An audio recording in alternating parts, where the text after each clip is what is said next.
निकाय चुनाव। जैसा कि आप सब लोग जानते हैं, पिछले 2-3 महीने से निकाय चुनाव की चर्चा चल रही है उत्तर प्रदेश राज्य में।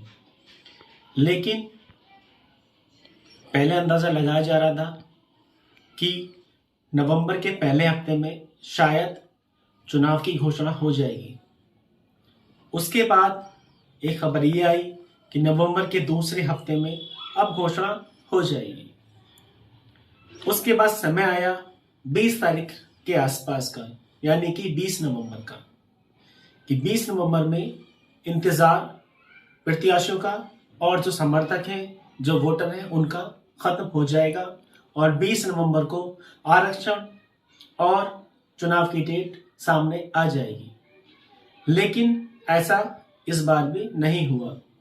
20 नवंबर निकल चुकी है, एक और अपडेट सामने आ रही है। वो अपडेट ये है कि 5 दिसंबर से 3 दिनों का शीतकालीन सत्र शुरू हो रहा है। तो उसके बाद में, यानी कि 8 दिसंबर के बाद में चुनाव की घोषणा होगी। ये लेटेस्ट अपडेट आई है कल की डेट में। इससे पहले 18 तारीख को, यानी कि 18 नवंबर को जो वोटर लिस्ट का काम हुआ था, आपत्तियों पे काम हुआ था, नए नाम जो छूट गए थे उन पे काम हुआ था, वो 18 नवंबर को प्रकाशित होनी थी। वो भी लेट हो गई है, वो भी प्रकाशित नहीं हो पाई है।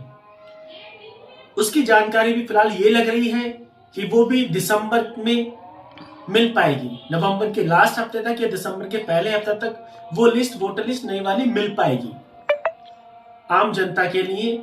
आम जनता को पता लग पाएगा कौन कौन से नाम उसमें रह गए हैं, कौन कौन से नाम कट गए हैं, कि आपत्ति किस तरह से, जो आपत्ति लगी थी उन पर किस तरह से काम हुआ है।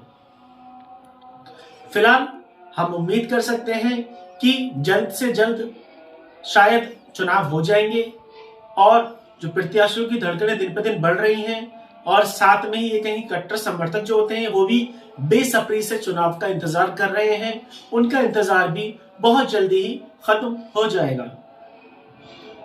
5 जनवरी को 5 साल पूरे हो रहे हैं अगर निकाय चुनाव की बात करें तो। अब देखना यह है कि 5 जनवरी से कितना पहले तक चुनाव आयोग करा पाएगा। इससे आगे की जानकारी हम आपको देंगे, जैसे कोई अपडेट आती है इस बारे में बिल्कुल आप तक पहुंचाएंगे। मैं बबलू खान और आप देख रहे थे रोमिंग न्यूज टीवी।